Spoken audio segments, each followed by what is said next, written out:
Vamos a completar varios de los últimos puntos en torno al caso de Loan, y es que ayer vimos por aquí las declaraciones del fiscal Carlos Schaffer. Se está hablando de muchísimas cuestiones, de todas esas recompensas que hay hasta este momento y también las condenas que podrían llevar cada uno de los detenidos por esta desaparición del menor de 5 años en el momento de la desaparición, como todos sabemos, el 9 de julio en esa localidad argentina, un caso que está dando o que ya dio la vuelta al mundo y que también en las últimas horas y a raíz de la desclasificación de archivos de Epstein en Argentina están hablando por un lado de ese tema, pero también el caso Loan como que se ha vinculado, ha habido algunos analistas que han intentado como vincular y poner el ojo aquí en cada una de las desapariciones no resueltas de menores a lo largo de todos estos años, muchas muy mediáticas como fue lo de Madeleine, que hablamos de ello hace unas horas atrás, ¿no? Un reportaje que hicimos sobre todo el tema de Maddie y la vinculación que ahora dispone con Jeffrey Epstein, y ahora también pues se asocia de que habría asociaciones en algunos países de Latinoamérica, como puede ser estas localidades argentinas donde desaparece Loan y otros niños, ¿no? También, que podrían llegar a estar vinculadas o asociadas a toda la red que vinculaba a Jeffrey Epstein, ¿no? Porque sabemos, o sea, sin Epstein, con Epstein puede que sí, que sea como un vértice muy importante, pero las demás personas y puntos globales en todo el mundo creo que también son muy importantes, muy relevantes, ¿no? Evidentemente lo que están diciendo algunos medios es que hay unos documentos revelados en Estados Unidos que establecen un entramado internacional con redes perversas de personajes que algunos usuarios eran proveedores que eran provenientes de América, de norte a sur, y muchos recuerdan que es cierto que en Argentina como que supuestamente estaba intentando sobornar a algunas personas aquí para instalar pistas falsas en la justicia en torno al caso de Loan y que no se pudiese avanzar en el esclarecimiento de los hechos, ¿no? Ese tráfico que hay en Corrientes, que es un secreto a voces entre todos los locales, que hay traficantes de sustancias, pero también de menores, y todo esto recuerda al caso de Loan. No está no está tan lejos, ¿no?, de lo que es el caso de Epstein, aunque evidentemente no tiene nada que ver la red de Epstein con la red dentro del caso de Loan, ¿no? Aunque sí es cierto que las voces locales dicen que es habitual que desaparezcan niños de los cuales nunca se vuelva a saber, y el presunto final es venderlo a este tipo de redes. Pero ¿estaría vinculado de alguna forma estas redes a una red internacional como se sugiere dentro del caso de Jeffrey Epstein? Bueno, evidentemente esto es lo que se está comentando en algunos medios de comunicación, aparte de las declaraciones del fiscal Schaffer, que vamos a ir escuchando ahora un poco más de las mismas, porque entre la difusión de nuevas fotos y también esas 4 condenas que para él estarían casi aseguradas, de los 17 detenidos que hay para ese juicio dentro de tan solo unos días. Exacto. Que dio prueba aurífera positiva. Con el que se fueron al día siguiente a Resistencia, sí. Entonces le repregunto, usted judicialmente, el único y el último lugar donde está Loan, ¿es en la zona del secuestro o después hay alguna prueba de alguna otra ubicación de él? Muy buena pregunta, muy buena pregunta. Es la última prueba que tenemos de Loan, por eso decimos no sabemos qué pasó con Loan ni dónde está Loan. Por eso digo que por suerte estamos a mitad de camino, estamos por enfrentar un proceso donde las partes nos vamos a ver frente a frente, donde la familia que quiere saber dónde está Loan va a poder ver a quienes lo llevaron a Loan y le van a poder quizás dar una explicación. Quiero destacar, ahí, doctor, sí. Perdón, porque no quiero dejar pasar esto. ¿Se lo está buscando a Loan todavía?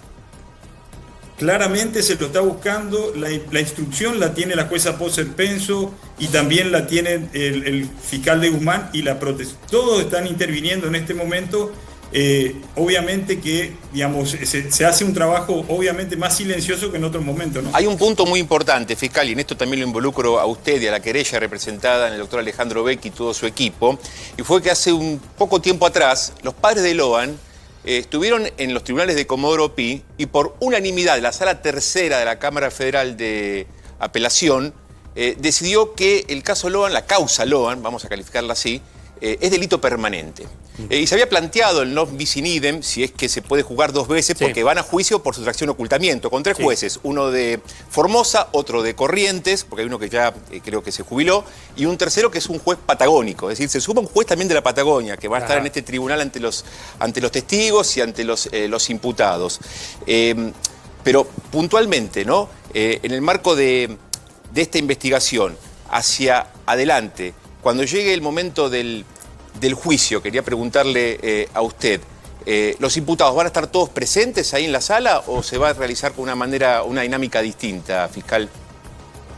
Bueno, el día 27 entendemos nosotros que deberían estar todos, o cuanto menos presencial, digamos, a través de Zoom. El día que se le tome la indagatoria, el día que se dé inicio al juicio, sí vamos a pedir que estén presentes, porque obviamente que es lo que va a pedir también la querella, que ya que hablaste de Alejandro Becchi, quiero decir que está haciendo un gran trabajo acompañando a esa familia, nosotros lo estamos viendo, es un trabajo serio, el que hace tampoco hace hipótesis, digamos, trabaja con la prueba, como nosotros hasta ahora, y la verdad que entiendo yo que nosotros vamos a pedir justamente que sea presencial el día que se los tome indagatoria a todos los imputados. Y sobre la prueba, le mencionaba hace unos minutos el tema, usted lo viene mencionando también, que el nivel de entorpecimiento que hubo en esta causa es récord Guinness.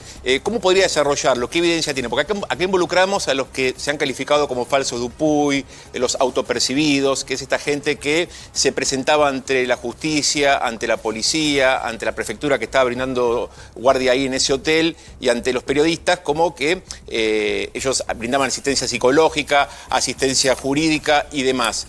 ¿Cómo se va a abordar ese capítulo de lo que tiene que ver con el entorpecimiento? Y digo, ¿y no se considera también el viaje de Laudelina que hizo por la noche a Corrientes Capital para abonar la hipótesis del accidente en lo que tiene que ver con el entorpecimiento, o solo se focaliza en ese grupo que estuvo en el hotel, fiscal?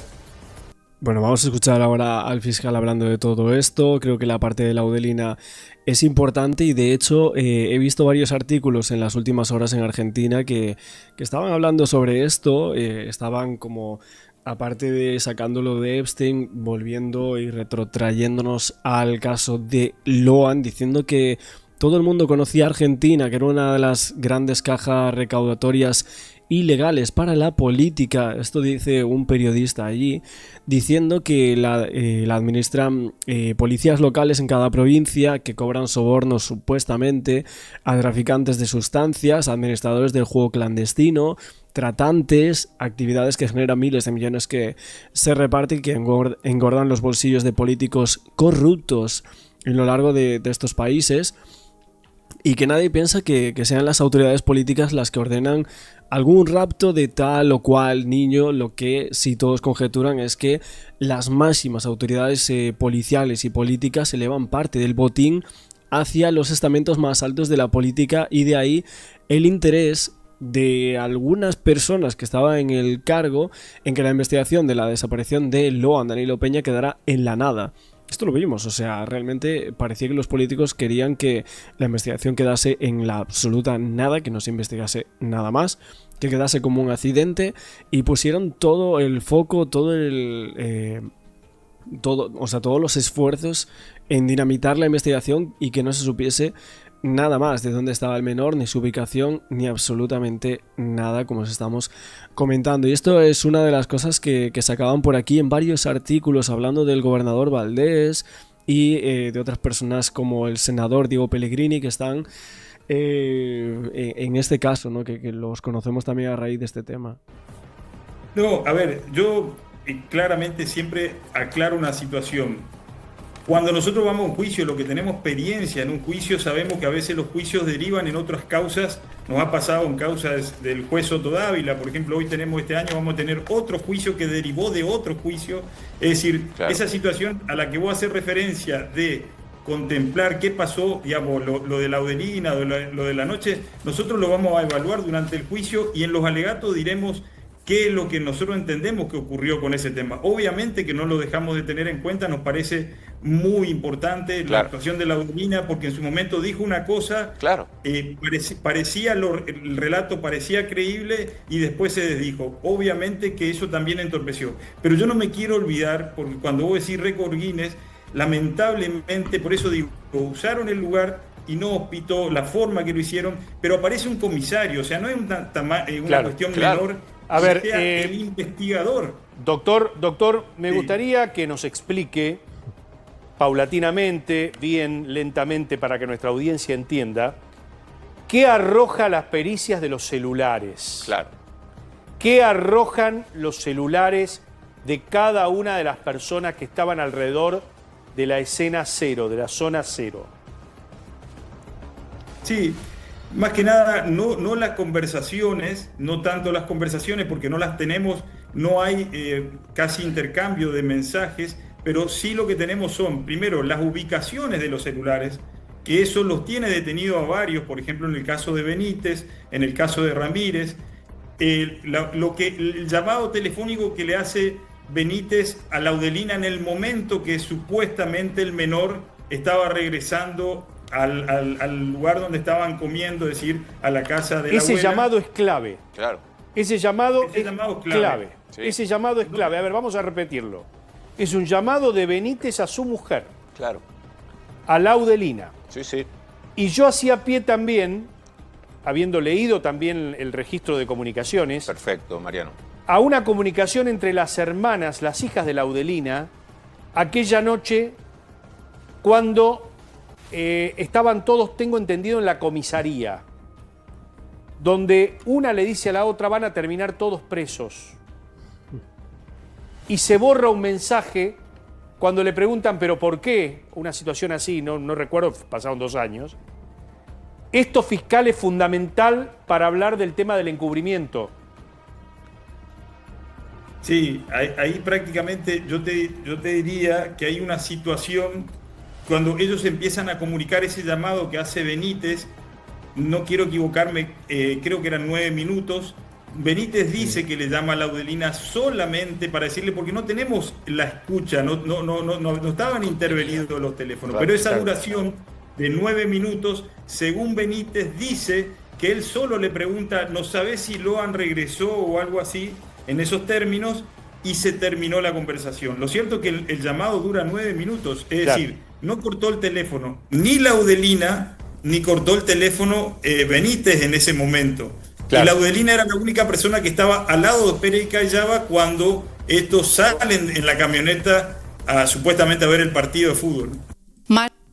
Claro, aquí en este punto lo que sucede es que había salido unas informaciones de esa llamada de los 9 minutos, pero aparte de esa llamada, luego lo que aparece en los archivos son fotos de mujeres fallecidas en uno de los celulares de los detenidos y también no por. Estos son algunos de los resultados que salían en aquel momento de los teléfonos secuestrados en el marco de la investigación por la desaparición de Loan, ¿no? Esa llamada muy clave de Laudelina y luego un chat con la funcionaria María Victoria Callaba. Aparte de todo esto, el tema de que obviamente implantasen pruebas en contra de para que no se supiese, ¿no? Ciertas cuestiones del caso. Y también el hecho de que supuestamente se habrían hecho algunas consultas y ingresos a sitios de no por. Esto luego decían que lo desmentían fuentes oficiales a los medios de comunicación, pero al principio todo esto salió. O sea, ¿cómo es posible que bueno, salga una cosa, luego se desmienta, luego se vuelva a decir algo similar? Y esto es lo que fue ocurriendo dentro del caso de Loan. Doctor, usted tiene muchos años de experiencia haciendo juicios orales y en su rol de fiscal federal muchos juicios vinculados a trata de personas y a crimen organizado. De este caso, ¿qué le llama la atención vinculado a si usted considera que los acusados forman parte o son una estructura criminal organizada ¿Y qué le llama la atención de este caso de trata de personas? Porque todos entendemos que Loan fue secuestrado con un fin, y con un fin de algún tipo de explotación. Bueno, esa es su opinión, ¿no? Lo que me O sea, llama la atención, en primer lugar, y por eso yo digo récord Guinness de entorpecimiento, nunca nos pasó en una causa que se complejizó, digamos, porque justamente por la misma desaparición de un chico de 5 años es compleja, era compleja de por sí, que nunca nos pasó que vengan 10 personas, 10 de cualquier lugar del país a entorpecer la causa. Es casi increíble, digamos, una cosa que no solamente los engañó a todos. Espere un poquito, fiscal. Usted está diciendo es importante lo que las está diciendo. personas que se hicieron, que dijeron que formaban parte de la fundación de Lucio Dupuy. Es esta gente que se acercó y que usted dice vinieron a entorpecer la causa. ¿Es correcto esto? Absolutamente, es más, esas personas a nosotros nos pidieron hacer... A ver, le están como parando al fiscal, pero son cosas que creo que todo el mundo que haya visto un poco del caso de Loan ya sabe. O sea, no... Es que tampoco somos bobos, ¿no? No sé. Es como si estuviésemos al día 1 de la desaparición. Creo que hay que ir un poquito más allá, ¿no? Suspensiones, juicio a prueba, que son como una especie de probation, Claro. Y se termina. Nosotros nos opusimos porque entendemos que de ahí también puede salir la verdad. ¿Por qué? Porque nunca nos pasó que vengan 10 personas. Ustedes piensen que vinieron a un hotel, se instalaron en el hotel, los guardaron a los chicos que estaban en ese lugar, ese día en el Naranjal, que eran testigos importantes, y desde ahí sí hay teléfonos y mensajes de texto donde direccionan, por ejemplo, haciéndole saber al señor Dupuy, lamentablemente que fue usada su fundación, haciéndole saber que ellos estaban direccionando, haciendo detener a tal o cual persona. Sí, y había psicólogos, psicólogos. A ver, y en el medio aparece el senador Pellegrini y el abogado Codazzi llevando a la señora Laudelina. ¿Cómo encaja esta parte de la política en esta trama? Bueno, y hasta aquí creo que también el apartado del vídeo en el cual hoy nos íbamos a sumergir un poquito también en política, porque es que el caso de Loan parece que también la coge, ¿no? A raíz de Laudelina, de esa declaración, un senador colocándolo ahí, un abogado muy legado también al poder político y colocando a esta persona con una teoría que hasta este momento y hasta este juicio es lo que se va a celebrar y es lo que se va a discutir, si realmente fue un accidente, y todo gracias también a la política, ojo, ¿eh? Bueno, nosotros obviamente que seguramente las testimoniales la estamos analizando, tenemos que reducir ese número, yo estoy en más o menos número 160 testigos, ese es un motivo de análisis, todos los que van a venir a declarar, pero si nosotros vemos que hay alguna responsabilidad penal, no tengan ninguna duda que eso surge del juicio oral y público, y eso es lo que tiene la oralidad y tiene esta exposición pública que vamos a tener. Si surge responsabilidad, es el mismo Ministerio Público quien tiene la obligación, y lo hacemos Pueden así, ser convocados, de mandarlo a fiscal, investigar. pueden ser citados a declarar porque no han sido citados en la etapa de instrucción, lo que acaba de mencionar Mariano Jesse. Todo ese grupo de gente o ese lote, que sería como un tercer lote, ¿podría ser citado a declarar en el marco de juicio oral si se avanza en ese sentido, en el marco de lo que usted ofrezca como prueba, y en Guess también la lógica de entorpecimiento? Bueno, nosotros en esos casos tratamos de analizarlo con mucha rigidez, que no citar a personas que en el futuro podrían resultar imputados. O sea, porque nosotros, a nuestro modo de ver, claro, analizamos esa situación. No digo que lo vamos a hacer, digo simplemente no citar a personas a las cuales le obligaríamos a declarar quizás si cometieron... Bueno, y también cuando se cumplió como varias semanas del caso, salieron unos mensajes filtrados en torno a Laudelina Peña, que tenía un contacto que tenía el nombre agendado como Libra Rob L. No sabemos muy bien de qué puede ser este contacto, pero básicamente este mismo contacto agendado le decía: decí lo que sabes, pensá en tus hijos, no puede perderse así nomás, refiriéndose a Loan, diciéndole como si se le hubiese tragado la tierra, y por Dios, hablen y no queden callados, Loan no está perdido. Estos son unos mensajes de WhatsApp que luego fueron borrados, pero recuperados del teléfono móvil de Laudelina Peña, que es una de las personas que ayer comentábamos que iba a ser una de las condenadas por el juicio de Loan. No, un delito. Y usted mencionando a este grupo de estas personas que estuvieron en el hotel con los menores y también con dos testigos claves como eran Camila y Macarena. Usted lo que ha mencionado, lo he escuchado también hablar de flagrancia, ¿no? Porque mucho ha quedado registrado, de hecho, en las imágenes que proporcionábamos también los medios de comunicación. Hemos aportado prueba fiscal también desde el periodismo, usted lo ha dicho. Absolutamente, y por eso les doy la nota, por eso desde Gracias. que la Le agradezco causa porque se llevó a sé el juicio, compromiso que tiene usted y sé el compromiso, usted sabe el compromiso que tenemos nosotros, porque en el marco de esa prueba hay material de A24, hay material de canales colegas, donde queda en evidencia cómo obró esta gente y todos queremos saber, como usted, fiscal, quién los envió y con qué sentido. Así que se ha trabajado en conjunto, Fiscalía con el periodismo. ¿Coincide, fiscal? Absolutamente, y quiero agradecer y felicitar al trabajo de los periodistas, porque realmente yo soy una persona de puertas abiertas al periodismo serio, que trabaja, que intenta buscar la verdad, y eso surgió a partir del trabajo de ustedes. Yo sinceramente lo quiero decir porque yo lo convocaba y cuando decía que había una prueba que era en flagrancia, era porque ellos prácticamente en los mismos medios estaban diciendo, había uno que decía, yo soy abogado tal, y cuando uno miró la matrícula no era nunca. ¿Qué va? No era ¿Recordás, abogado. Mariano? Se ¿Qué los han importó? entrevistado. Sí, Se los han psicólogos. entrevistado. Había psicólogos, estaban en ese hotel. Yo le quiero hacer, fiscal, una pregunta incómoda, que es la pregunta que se hace la gente que nos está viendo a esta hora, muchísima gente, 11 menos 5 de la noche en todo el país. Y es, para usted, con la mano en el corazón, ¿hay algún integrante en primer grado de la familia de Loan que está en el ojo de la tormenta? ¿O que puede estar sospechado de haber colaborado? Aparte de la Audelina, claro. A nosotros nos llama mucho la atención la actuación del falso yankee, le llamo yo, ¿no? Es muy llamativa la aparición de esa persona en el lugar de los hechos, es muy llamativa su forma de proceder. Bueno, pero la pregunta iba en torno a la familia, ¿no? A la familia de Loan.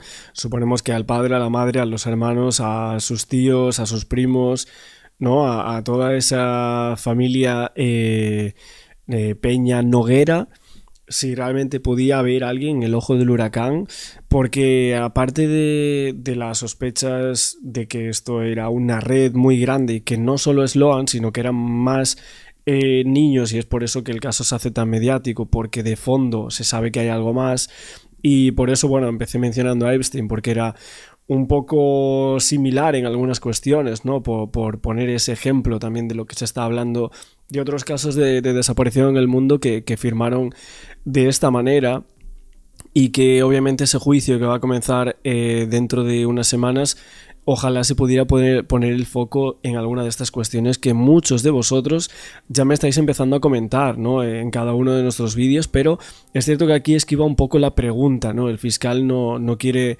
decir mucho del tema de la familia, porque era una pregunta bastante jugosa, ¿no? Vamos a decir, en torno al caso, porque en muchas ocasiones creo que ha habido periodistas especializados en este tema que han puesto el foco en algunas personas muy mediáticas y muy cercanas a Loan, ¿no? Como hermanos o como incluso sus propios padres, ¿no? Y hasta ahí un poco esta parte, ¿no? de la pregunta, aunque la verdad este reportaje con el fiscal, con algunos puntos de la fiscalía y imágenes de la familia y demás, creo que está bastante logrado, y que nosotros por aquí vamos a ir comentando día a día. Lo que podemos decir es que aparecen personajes constantemente nuevos. Yo no sé si no viven una realidad paralela muchos. Yo creo que viven una realidad porque se creen lo que dicen, no es que no se lo creen. Hasta se lo creen lo que están diciendo.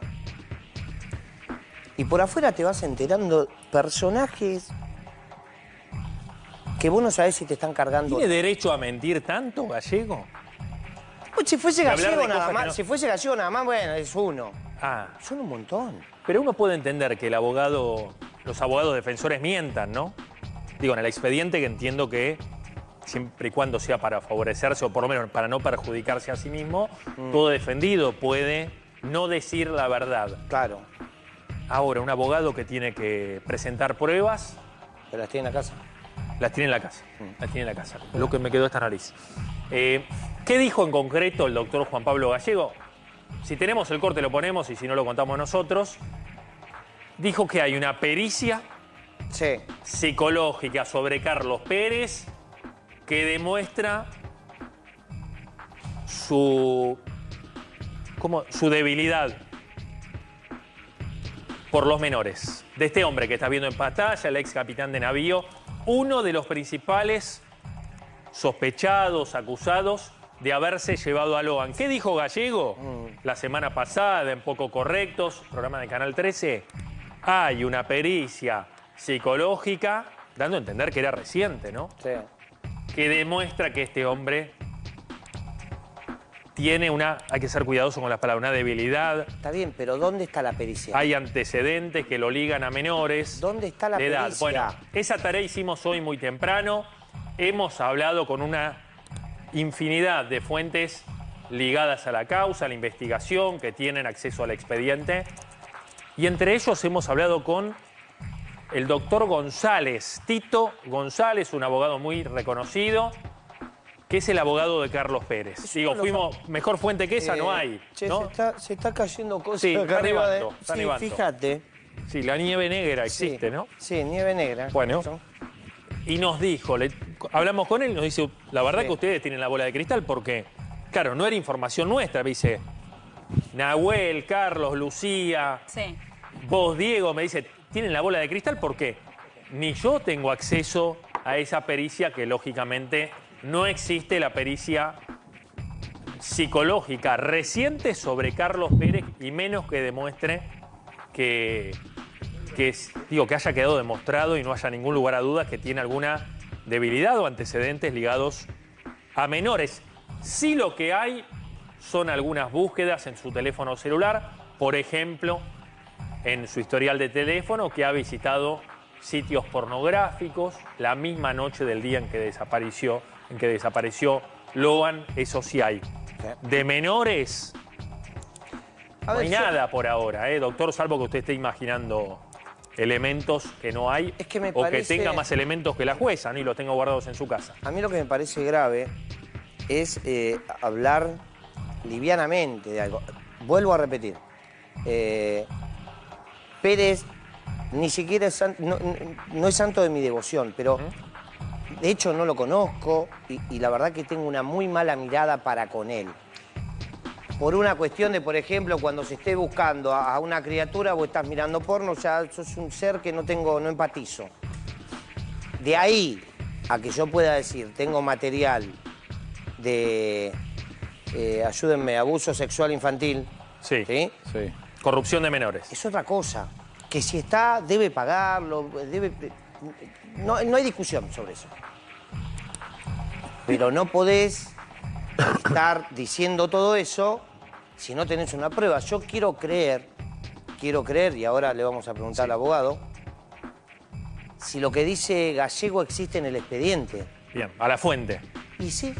Hemos vamos a la consultado fuente. con varias fuentes, pero creo que esta es la más cercana, lógicamente, a Carlos Pérez, porque su abogado está conectado y le damos la bienvenida al doctor Tito González, abogado de Carlos Pérez. Le agradecemos la gentileza, doctor. Sabemos que no suele hablar, pero delante de esta, ¿cómo decirlo?, denuncia pública, esta declaración pública de Gallego, usted se siente en la necesidad de, bueno, salir a decir las cosas como son.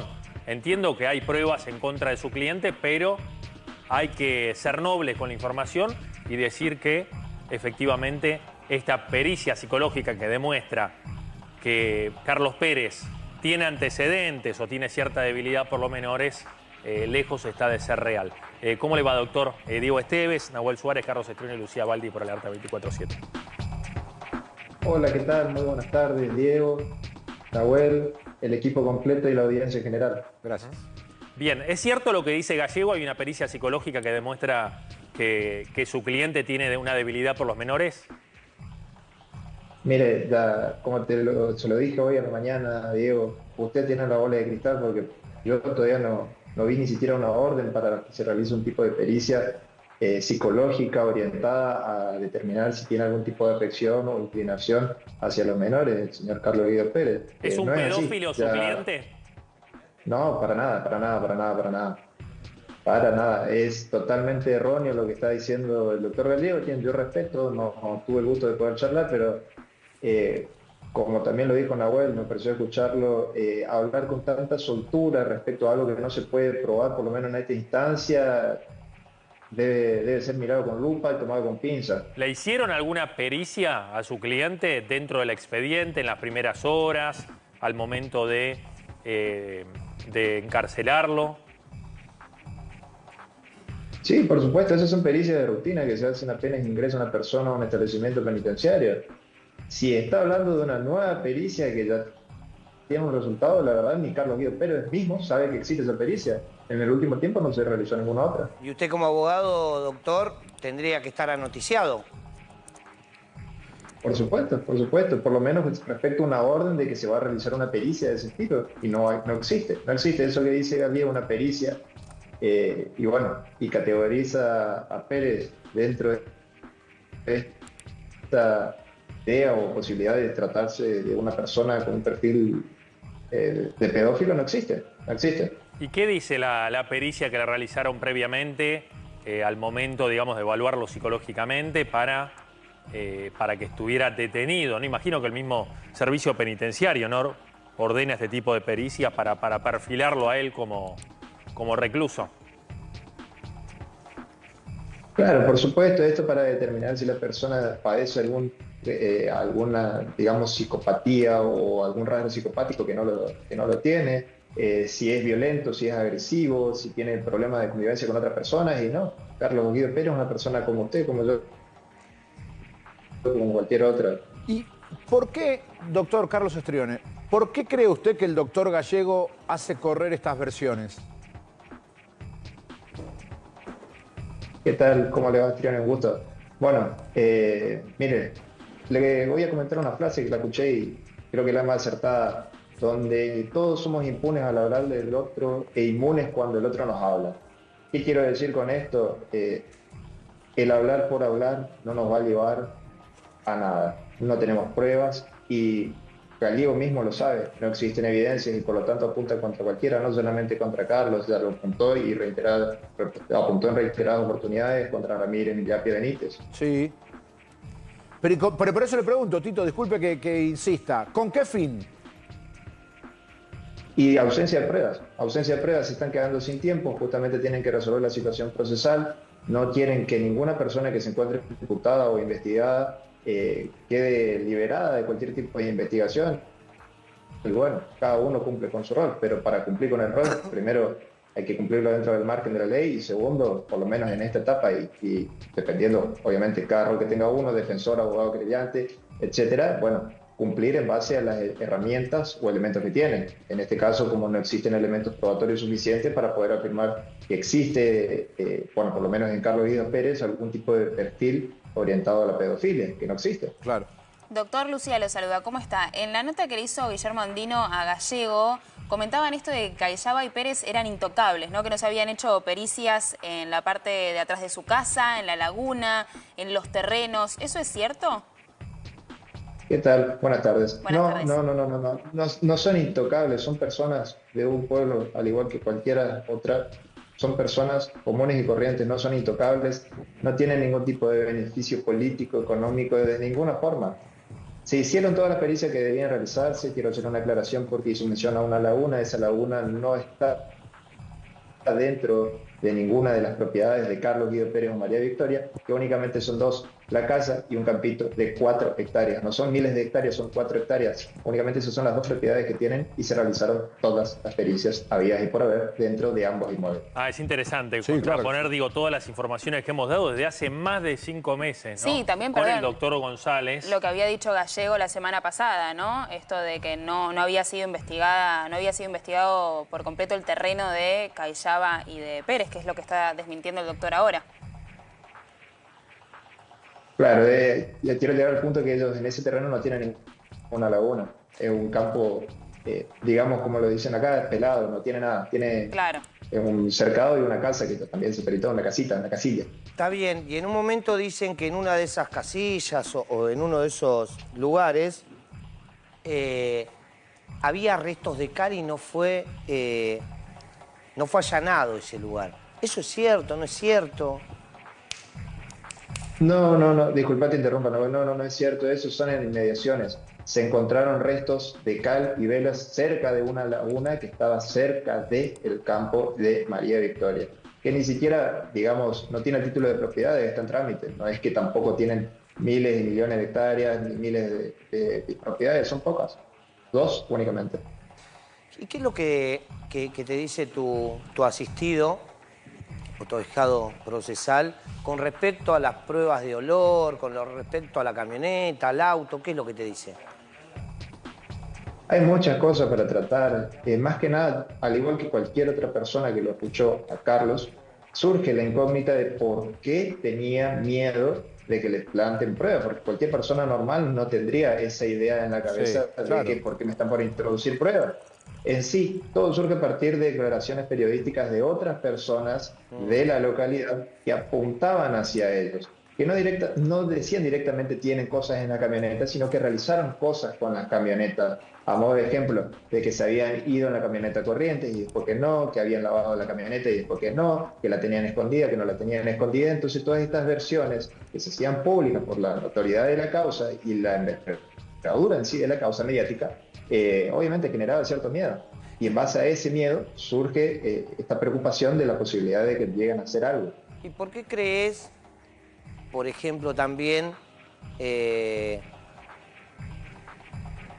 a ellos se los pone o se los ubica en la investigación como uno de los ejes de lo que ha pasado o lo que supuestamente habría pasado con Loan? Y a lo que voy, por ejemplo, que cuando a él le hubiese convenido aceptar quizás un accidente. Entiendo que él dice que no hubo accidente. Tratemos 2 puntos por separado para dar una respuesta. Sí. En primer lugar, vamos a descartar con la más corta el tema del accidente. Como abogado penalista y que litiga también en el ámbito, la posibilidad de que exista un accidente es la mejor vía para que ellos puedan llegar a salir. Total. Pero no existió tal accidente, no van a mentir. No existen las pruebas, por lo menos hasta el momento habidas, demostraron que no hubo ningún accidente. Se realizaron varias pericias mecánicas en el vehículo en sí y descartaron la posibilidad de un accidente. Está bien, Siguen realizándose, eso sí, para descartar absolutamente la posibilidad. Eso por un lado. Si me podría repetir, por favor, Nahuel, la primera pregunta que me hiciste para darte una respuesta concreta. Es que dentro de lo que uno escucha, doctor, es que ellos serían uno de los ejes fundamentales de la investigación, o por lo menos de lo que se escucha dentro de la causa, qué es lo que hay y qué es lo que solo son rumores. Bueno, esto es muy importante tratar. ¿Por qué? Porque estamos ante un rompecabezas al cual le faltan piezas. Y querer armar un rompecabezas con la ausencia de piezas no nos deja ver una figura completa. Entonces, al estar faltando piezas, que bueno, cada abogado, deduzco yo, tendrá su teoría del caso y tendrá su idea de qué es lo que sucedió, al faltar estas piezas no podemos tener una imagen clara, no podemos tener un hecho. ¿Por qué? Yo les hago esta pregunta: ¿de qué manera o de qué forma, en un hipotético caso, aparece, o en verdad sí, desaparece del Naranjalón y aparece en la camioneta de Carlos Guido Pérez y de María Victoria? Si tanto José como Catalina vieron a Carlos y a María Victoria retirarse del lugar. Yo le planteo esta incógnita, o sea, ¿cómo nosotros podemos armar una teoría del caso en base a la desaparición física en un lugar y la aparición mágica en otro lugar? Sí, está Entonces, bien, ahí esas incertidumbres en sí generan cierto nerviosismo, por lo menos a quienes investigan, que se entiende, obviamente, nerviosismo Sí, por no yo le poder dar digo, una respuesta doctor concreta a eso. Usted nos invita a razonar, podemos entrar en ese juego, digamos, de razonar de qué manera no incorporamos a Pérez y a Cayaba, que es cierto, como dice usted, varios testigos no imputados ni detenidos, la abuela Catalina, José Padre, han dicho efectivamente, ellos se retiraron casi en simultáneo, ¿no? Ahí usted quizá nos pueda aportar la precisión horaria a ver el partido de River, como dijeron. Ahora nosotros podemos pensar que quizá ellos se hayan acercado hasta una ruta y Benítez, por poner un nombre, puede ser también Ramírez o Millapi, le hayan acercado a Loan, hayan subido a Loan en andas y se lo hayan llevado hasta la ruta, ¿no? Para cargarlo en la camioneta. Digamos, ¿de qué manera usted rebate esta teoría? Se utiliza la lógica a la inversa. ¿De qué manera nosotros podemos demostrar que Ramírez, Millapi o Benítez fueron quienes tomaron al menor y se lo llevaron hasta una ruta? Por lo tanto, nosotros tenemos que hacer un ejercicio muy sencillo. Bien. Nosotros tenemos que demostrar en base a las evidencias lo que obra. Y para poder demostrar las ubicaciones de las personas que estuvieron en ese almuerzo, creo yo o estimo, sería muy útil las pericias, mal llamadas pericias de geolocalización, o el término que se les plazca ponerle, que va a poder determinar en qué lugar estuvieron los teléfonos celulares en cada momento, casi preciso. Las está realizando la Policía Federal, un equipo compuesto por 10, digamos, investigadores o peritos muy buenos, de los mejores del país, que están haciendo ese entrecruzamiento. Ahora, no me queda claro, porque al menos en la previa, salvo que este personal cuente con otro tipo de elementos, pero no entiende que va a trabajar en base a los elementos ya recabados, yo escuché a varios expertos decir, no son precisas las geolocalizaciones, dan ubicaciones muy vagas. Ahora, salvo que usted me diga, y confiado en la inocencia de sus clientes, que esa pericia sí pueda salir y efectivamente se demuestre que no estuvieron donde dicen, ¿no? Su defendido, perdón, Carlos Pérez. Bueno, eso es cierto. Mire, yo no soy perito, no soy especialista en el rubro. Tengo entendido que sí puede existir un pequeño margen de error, pero tengo la esperanza de que con suficiente certeza pueda por lo menos demostrarse el recorrido que tuvieron Carlos y María Victoria, que en cierto modo, en base a otras pericias que se han realizado, demuestran. El punto crucial se encuentra en horas posteriores a la desaparición del menor, ya que el resto del recorrido de Carlos y María Victoria, que fue muy cuestionado en un momento de por qué se fueron del lugar y después por qué se fueron a Corrientes, está trazado por la ubicación geográfica de los teléfonos y por cámaras y videos de seguridad, cámaras, videos y grabaciones, justamente de los lugares en los cuales habían concurrido, las farmacias, carnicerías, centro de atención médica, entre otros. Ese punto es interesante, porque se habló un montón acerca de esa visita a un centro de atención, entiendo que es como una sala de atenciones primarias de 9 de julio, de María Victoria Cayaba, que finalmente una testigo que estaba en el lugar lo ve a Carlos Pérez, ¿no?, en la parte exterior, esperando a María Victoria, una consulta que entiendo dura 45 minutos, con una enfermera que resultó ser amiga de María Victoria Cayaba y testigo de casamiento, ¿no?, de Pérez y María Victoria. ¿Qué le dice su cliente respecto a esto? ¿Qué lectura tiene usted? Estamos viendo en este momento las imágenes, ¿no?, de la camioneta, efectivamente la camioneta que horas después Carlos Pérez le dejaría a Maciel, ese es otro punto, lo llamaría, preocupado porque le planten pruebas y deja en manos de Maciel, ¿no?, la camioneta que hace todo mal, como hizo básicamente en la causa, y ni siquiera le pone faja de seguridad, ¿no?, la camioneta que queda, bueno, a la intemperie en la comisaría de 9 de julio. Pero concretamente, respecto a estas imágenes en esta sala de atenciones primarias, ¿qué le dice Carlos Pérez? ¿A qué se debió? No, eso por un resfriado, en verdad. No quiero errar el término, porque uno cuando utiliza, digamos, otras palabras con unos términos quizás muy específicos, capaz podría decir gripe, resfriado o alguno similar. Por causa de alguna enfermedad o una gripe, pongámosle. Está el certificado médico, ha quedado asentado el motivo de la consulta en el sanatorio. Recuerdo un registro, ¿no?, pero que solamente marca el horario. Sí. Sí, únicamente eso existe como registro y después, bueno, la inyección que le dio la enfermera, que eso también es una cuestión que no se controvierte, fue justamente a una salita a ser asistida, no hay nada fuera de lugar. ¿Y por qué no bajó Pérez? Respecto a eso, lo único que me... Y la espero afuera únicamente. No veo cuál sería la obligatoriedad de que baje sí o sí con ella o que suba sí o sí con ella. usted podría ir tranquilamente a una consulta médica con su pareja y no Sí, necesariamente... no, si tiene fuera que acá en la bajar ciudad de o Buenos operar. Aires, uno entendería que uno se queda en el auto por cuestiones de estacionamiento, ¿no? Que es más complicado. Ahora, ahí imagino que habría lugar para estacionar y si ella se sentía mal, no sé, yo en lo particular hubiese acompañado a mi pareja si es que se sentía mal. Pero bueno, son cuestiones de Pero ¿cuál es? interpretación y no son una prueba, ¿no? Al fin en contra Doctor, de Pérez. Doctor, ¿cuál es la hipótesis suya? ¿Qué pasó con Loan? Bueno, hay una hipótesis que sí adelanto, pero no quiero justamente hablar sin todos los elementos para poder demostrarla, de la posible intervención de otras personas no habidas hasta el momento. Y quiero vincular a la posibilidad de que estas personas no habidas hasta el momento tengan o no algún tipo de, o sea, descartar o acreditar la posibilidad de que estas personas habidas o no tengan algún tipo de vínculo o relación o algún tipo de interacción hayan tenido con la policía de 9 de julio, que tuvo, ustedes ya lo habrán visto, un desempeño bastante flojo para la entidad de la causa en sí. Toda la labor investigativa del Foro Provincial fue muy cuestionada y con justa razón, pero yo no voy a hablar de algo que yo por lo menos hasta este momento no puedo demostrar. No quiero hablar de cosas que yo no puedo demostrar. Doctor González. Hasta el momento. Sí, claro, clarísimo. De hecho, hay otros letrados también tienen una teoría similar a la que usted está esbozando. ¿Cuál es, Carlitos?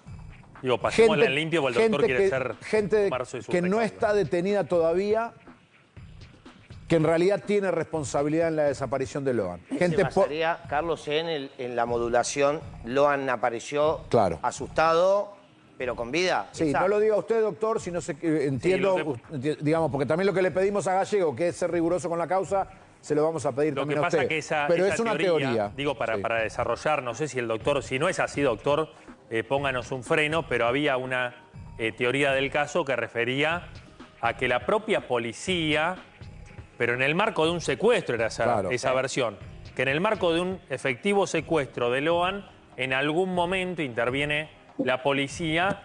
Y para no usar el término, ya nos hemos metido en un brete con eso, de una mexicaneada, ¿no? Como se habla vulgarmente. Sí, pero es no lo vamos lunfardo a utilizar. argentino, no es despectivo. Bueno, pero está bien, pero no lo vamos a usar más porque nos han hecho saber que molesta, y con justa razón. Sí. Pero básicamente que la policía habría robado a los captores de Loan, se habrían hecho de ese botín, ¿no? Que era el menor, para hacer ellos el negocio. Un poco va en esa línea, doctor, lo que usted está esbozando. Y bueno, Diego, mira, con algo yo coincido, tanto con vos y con el equipo. Hay que tener mucho cuidado con los términos y las cosas que se pueden llegar a decir al aire. Primero que nada, para no distorsionar la información y segundo, para no generar falsas expectativas. Está bien. Ahora bien, esa línea o vía a la cual vos haces mención no es algo que yo podría llegar a descartar. No la sigo directamente, pero es otra vía u otra hipótesis que podría llegar a trabajarse un poco más en profundidad. Pérez. En cuanto a la intervención de varias personas que puedan o no formar parte o haber formado parte de la policía de Corrientes, no tenemos que pasar por alto que hubo un comisario del Departamento de Delitos Complejos que, bueno, fue bastante reticente durante su declaración testimonial. Rodríguez. No quiero realizar ningún tipo de acusación directa, pero en sí es llamativo en cuanto al por qué no quiere reconocer algunas cosas que por lo menos son indubitables. Llama la atención. Como por en sí ejemplo. también no podemos... bueno, no quiero... Respecto de los audios que se habrán circulado ya con la Adelina, cualquier persona común escucha primero una voz y después escucha otra voz y dice son prácticamente iguales.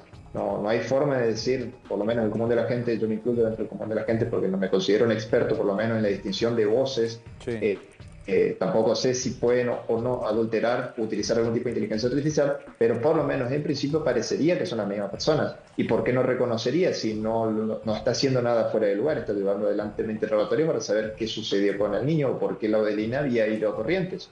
En sí eso es llamativo por un lado. Y por otro lado, quiero aprovechar esta situación para tratar un punto que se está pasando por alto en sí, que es también la violación de la cadena de custodia del teléfono de Carlos Pérez. Sí, completamente. ¿Por qué se prende el teléfono el Departamento de Delitos Complejos si ese teléfono tenía que estar secuestrado, no existía ninguna orden judicial para que se lleve adelante cualquier tipo de pericia? Es más, las pericias posteriores realizadas por la Policía Federal Argentina demostraron que ese teléfono fue modificado, adulterado o bien en sí ultrajado en cuanto a su indemnidad y por lo tanto no sería una evidencia concreta. Se borraron cosas que podrían llegar a servir para exonerarlo. Ahí es donde voy, doctor. Porque, a ver, más allá y desconociendo la causa en lo profundo, uno entiende que todo eso va a pedir nulidades usted como abogado. Con respecto a la camioneta que no estaban fajadas, con respecto a los celulares que se abren cuando están secuestrados, ¿todo eso va a pedir nulidades? Claro, nos están dando, o por lo menos el Foro Prudencial nos dio un desfile de nulidades para plantear, no solamente a mí, sino a los otros defensores. Hay que tener en consideración que por ahí uno tiene el término nulidad como algo que, bueno, en líneas generales no se cumplió como debía haberse cumplido. También está la posibilidad de plantear la exclusión probatoria, es decir, la inadmisibilidad del elemento por, en este caso, por ejemplo, el teléfono, haber sido adulterado. Claro, bueno, por eso Carlitos ya te dijo. No, pero son sigo lo que vos estás diciendo, negro. Es el derecho procesal, digamos. Es que yo lo vengo planteando hace mucho. Es el festival de las nulidades. La jueza esto va a ser así. Seguramente la jueza federal, ¿sí? Seguramente la jueza federal no deje en libertad a ninguno ahora. Lo va a patear para que lo resuelva la Cámara. Ella lo que va a decir es bajar la pepa, le baja la preventiva. Y ahí es donde Gallego va a decir, vieron que tenía razón. Pero una Cámara bajo ningún concepto puede dejar pasar por alto la cantidad de horrores que se cometieron en el expediente. De hecho, por acción u omisión o por desidia. Y el propio juzgado federal de Goya, permanentemente, y nosotros nos hemos hecho eco de eso, revierte y es muy puntilloso, bueno, como debe ser una cámara de revisión, ¿no? Respecto a algunas decisiones que se han tomado y que directamente va en contramano. Decisiones a la inversa también, porque han dictado prisiones preventivas, luego revocadas, ¿no?, por la Cámara Federal, o ha dado excarcelaciones. Sí, claro. Digamos, no tiene ningún problema, digamos, en dar vuelta una decisión de primera instancia, ¿no? Como podría ser, en este caso, un procesamiento de una prisión preventiva y luego revisarla en profundidad. Son graves los horrores. Claro, pero hay tiempos procesales, ¿eh? Sí, está bien, pero son... Por eso quizá el doctor habla de exclusión y no de un pedido de nulidad, porque para el Código Procesal no hay plazo, ¿no, doctor? Para pedir una nulidad de una prueba. Sí, efectivamente, sí.